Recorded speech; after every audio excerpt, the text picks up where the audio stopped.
Hello, I'm the Dark Master, and it's been a while. In today's video, we shall be doing a LEGO review, reviewing set number 71720, Firestone Mech. It comes with a total of 455 pieces and 5 minifigures. As always, let's start this review with a look at the minifigures. From left to right, we have Hero Nia, Hero Kai, Hero Cole, Mert, and Mo. Starting with the heroes, Hero Nia has all the new pieces introduced for this new ninja variant. Firstly, there is this mask mold that mixes a knight's helmet with a ninja hood wrap. Different ninja have this mold in different colors. In Nia's case, it is silver and gunmetal gray.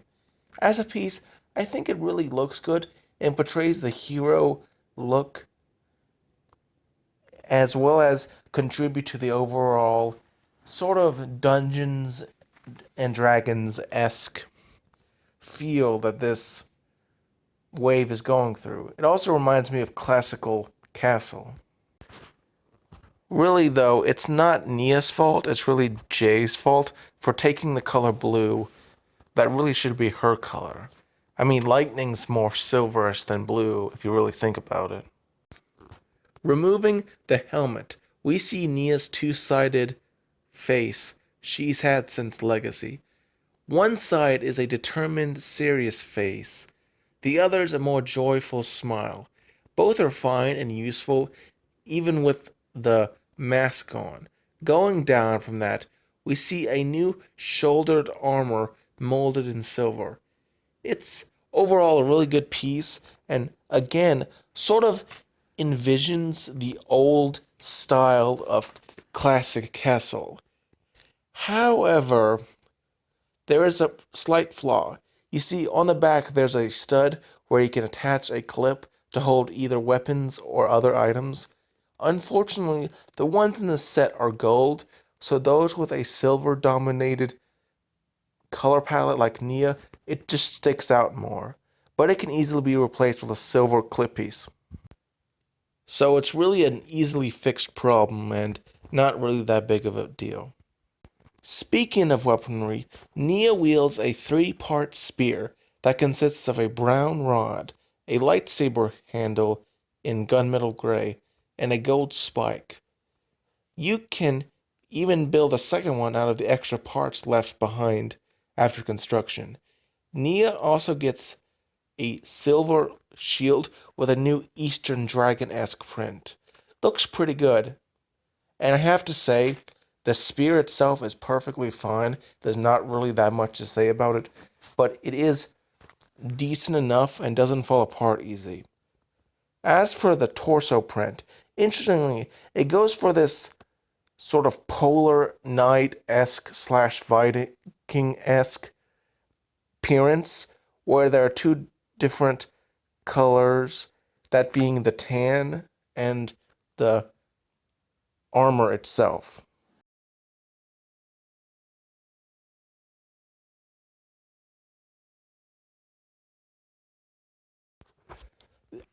This is aided by the two different colored arms, one silver, the other tan, and really does, in general, convey a sort of Viking-esque appearance. I mean, the tan is obviously the underlying fur, whereas the silver is the armor itself.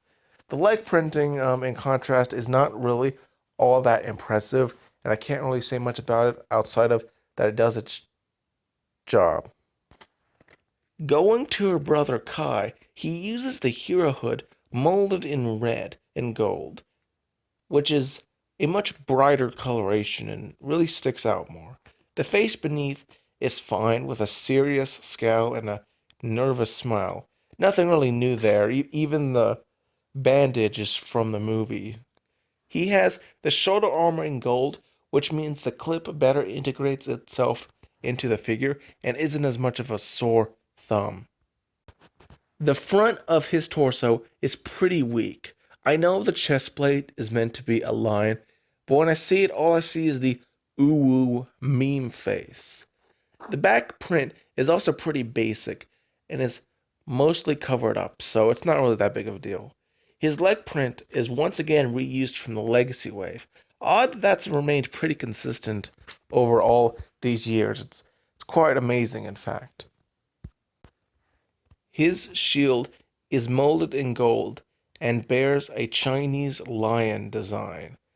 Both of his arms are gold, and for weaponry, he wields a sword with a brown and gold handle. Now, let's go to the third and last of the three heroic minifigures of this set, Hero Cole. Hero Cole has the hero hood molded in black and gold. Of all three color variants in the set, this is the most striking.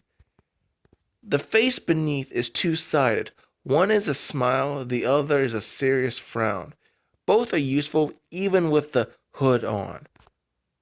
Going down from there, he has the same armor as Kai, so nothing to say there. His torso print is much better. The lion emblem is done in a much better manner, as it is the sort of shoulder guard. The back print is also superior to Kai, though that doesn't really matter because you don't see much of it with the armor on.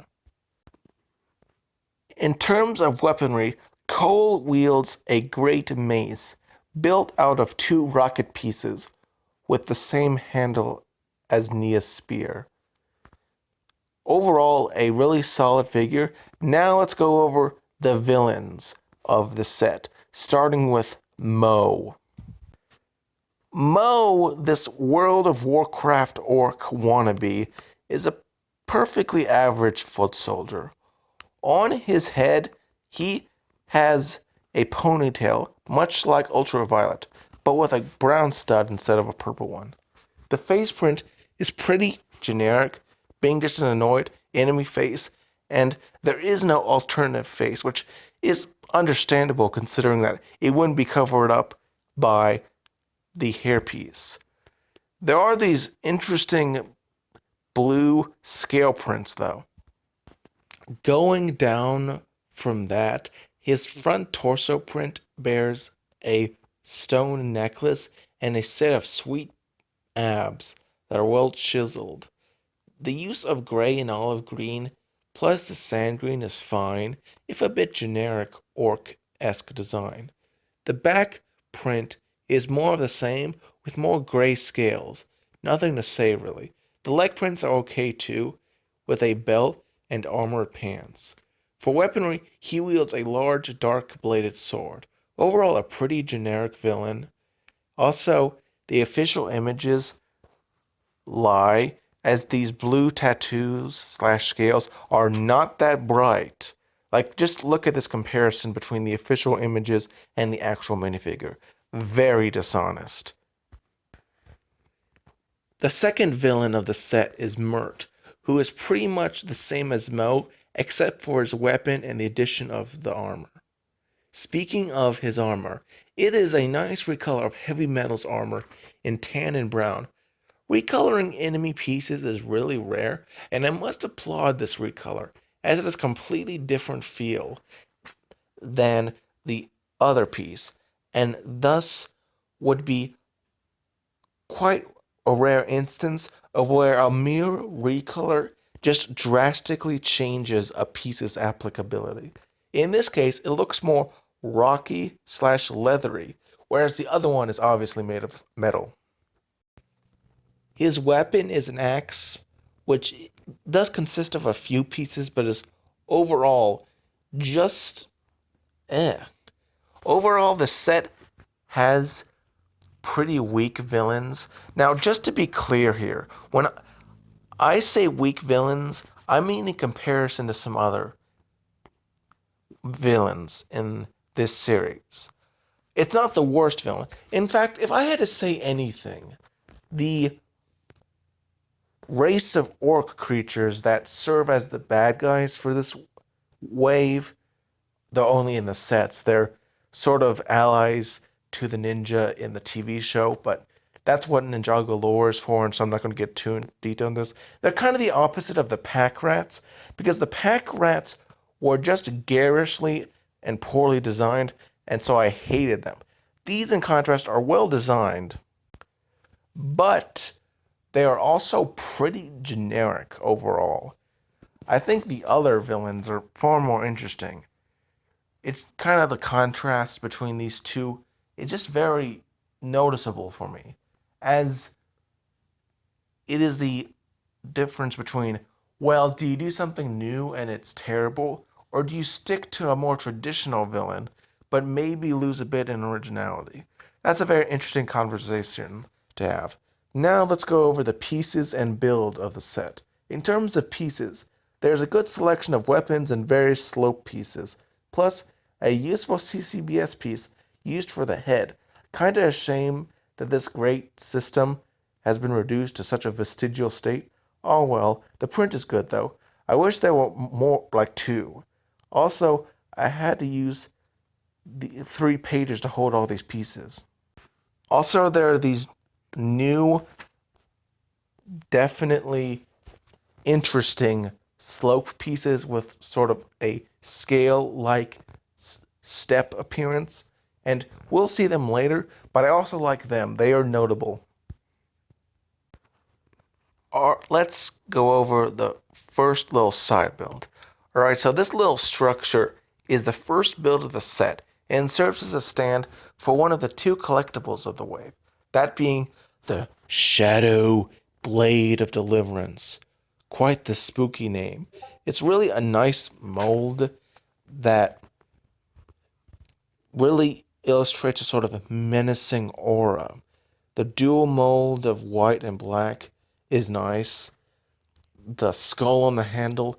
The wave may only have 2 collectibles, but man, did they pour in just a nice level of detail into them. And it's quite good.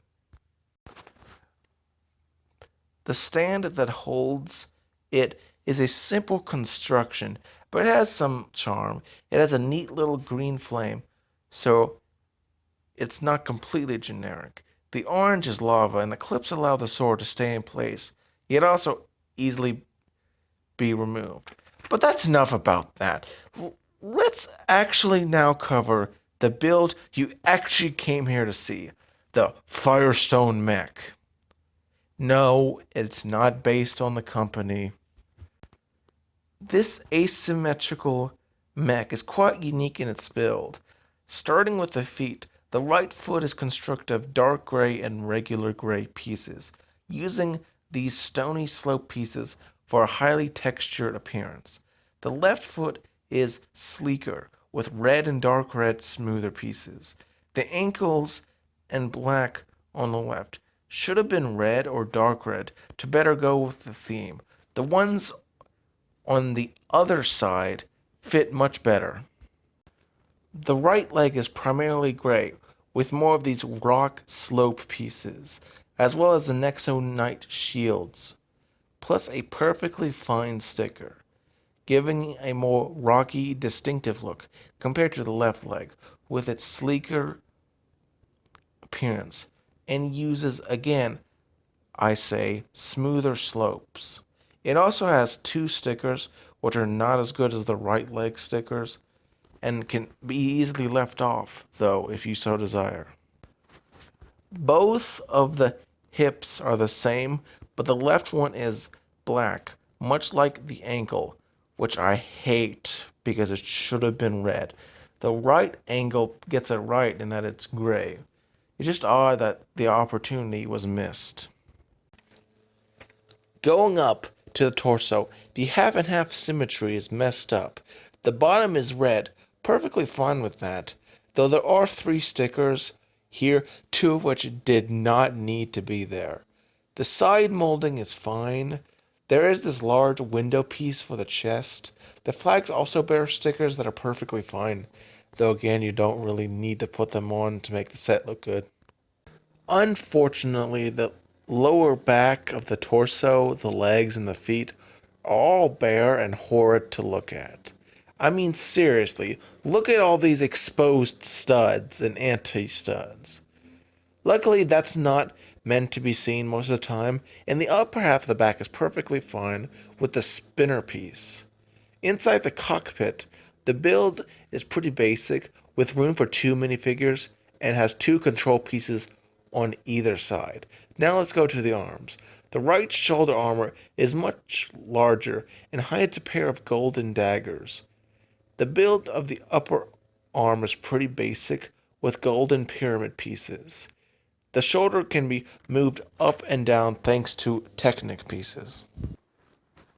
The left shoulder uses these new great slow pieces that I mentioned earlier in red. They are also used on the legs in gray. Beneath the shoulder armor is a pair of golden katanas. Unfortunately, the shoulder armor doesn't cover it up as well, and we see perhaps the most drastic difference between the left and right, the hands. For the right side, we get this oven mitten-esque shaped hand with only 3 fingers, which are much wider and less posable. And there are also these 2 orange stud shooters that are useful for play. In this hand, there is a giant gray-ish silver sword. The left hand has a much more normal appearance with 4 fingers and a really unneeded sticker. This is the worst one in the set. This one has a golden katana instead of the silver one, but the handle is pretty much built the same. Overall, these 2 hand pieces are interesting, though I point out that's very interesting. In the show, the appearance is different as it's all gray, but both sides have the same hand. It's kind of interesting how they changed that. Finally, at the top, we see the head of the mech, clearly inspired by Lloyd's Titan mech, which itself was inspired by samurai helmets. One half of that lower helmet is red, the other gray, but the front is red and dominated by a CCBS armor add-on with an excellent flame lion print. Also, these 2 little black dots on either side. It's a shame that the great CCBS system has been reduced to such a pitiful state, but the face is pretty neat. And the overall shaping, with the addition of the back horn, gives it a distinguished look compared to the Titan mech, which has 2 horns. So how is this set? The hero figures are pretty good. Kai is a bit weaker. The villains are well designed, but generic and mostly forgettable monsters that wouldn't look out of place in World of Warcraft or Dungeons and Dragons, and I mean that in the least positive manner. The side build is also pretty just generic, but the collectible, the Shadow Blade of Deliverance, is nice. The mech itself is fantastic, and although there are a few nitpick-esque flaws, it's really a good build.